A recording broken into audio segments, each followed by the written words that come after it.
Hey everyone, it's Chris Stelzer with the Grazing Training Center, Agricultural Insights, and of course the Grazing Mastery Program. But today I wanted to send you a free preview of the webinar training that all grazing training members get when they sign up. And in this month's training preview, I'm going to send you a little clip of an interview and a training that I did with Jim Elizondo.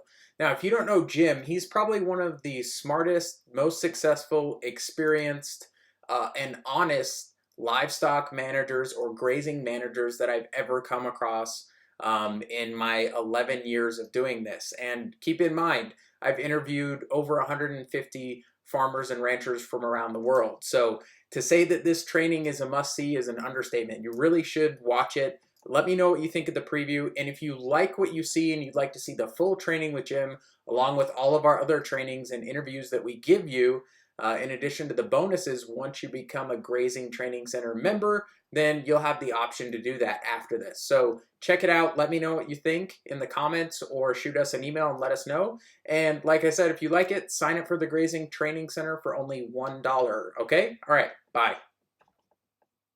In the same vein where I was going there was how someone could improve is I think another thing you talk about that a lot of people unfortunately don't have right is the calving season.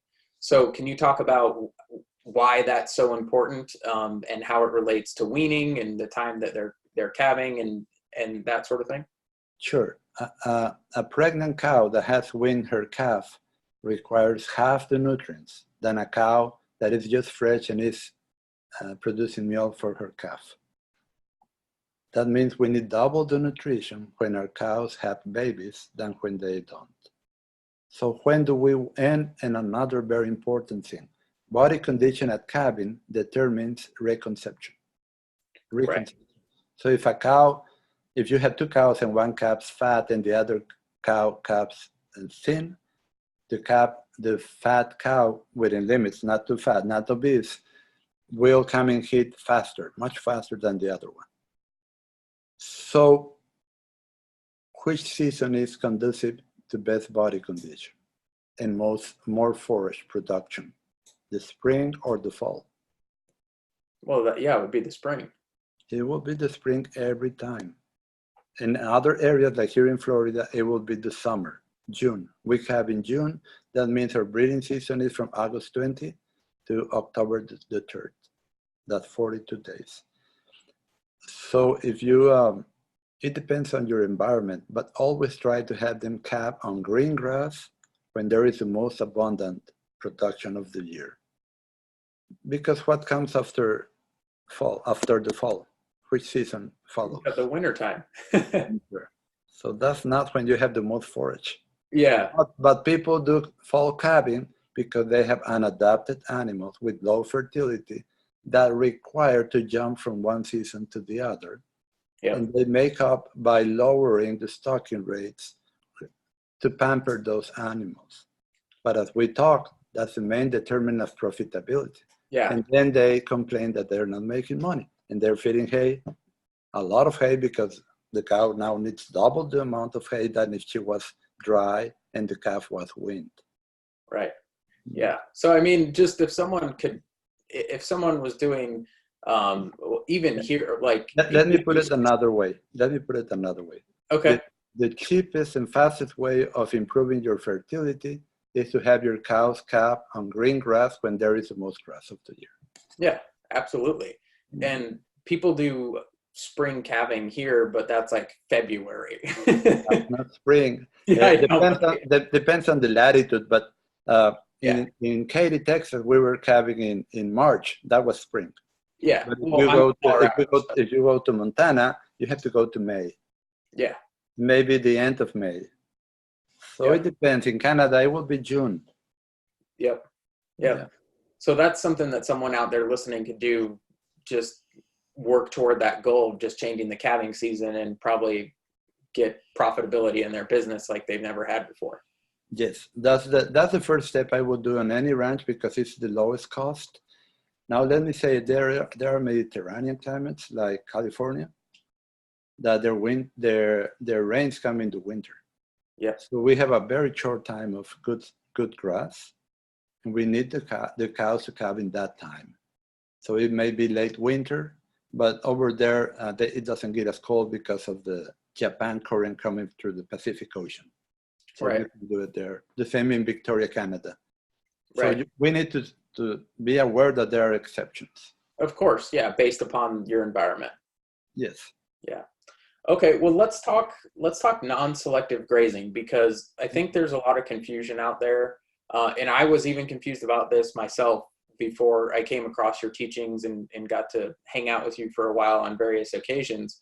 But non-selective grazing is not mob grazing or No, rotational grazing. no. Can you clarify what non-selective grazing is and why you practice that as opposed to something else? Yes. Non-selective grazing is a tool to create a better leaf to stem ratio in the next grazing while harvesting the highest number of cow days per acre. And it fits nicely with how grass plants evolved in the prairies, or in any grassland herbivore environment, because grass plants evolved being severely grazed down, not by only one species of animal, but by different species.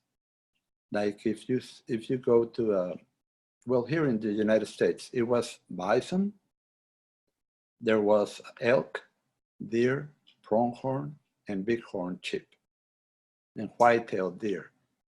In those times, white-tailed deer and elk were in huge herds. They were not like now that we see individuals. We Yeah. don't see huge herds because we don't have the predator effect anymore, and we don't have the large open areas anymore. But that's how it worked. And if you go to Africa, let's say the Serengeti, you will see the wildebeest, which will be equal to the cow. Then you will see the zebra, which will graze closer to the ground and will eat the stems because it's a hindgut fermenter. Then the hippo, the rhino, and the elephant. And then there will be local antelopes like gazelle, impala, that they don't migrate so much. Mm-hmm. But the migratory herds, between them all, they will achieve non-selective grazing. Because we don't have that, we use cattle or sheep or goats as a proxy to emulate what nature did a long time ago or is still doing in Africa. That's why we need to be very, select very well our animals so we can achieve the same results with only one or two species. Right. Yeah. So how does that tie into what you just mentioned, the selecting of the animals? Because I'm sure some of the higher frame scores, taller, leaner animals could not perform in that type of grazing. If you look at your cattle, you will find out in your herd that the tallest cows at the same stage of lactation and milk production will be the thinnest. They will be thinner than the shorter cows. That's because of what I said at first, that's the metabolic size, which is their weight to the 0.75 potency, that will give us their daily intake.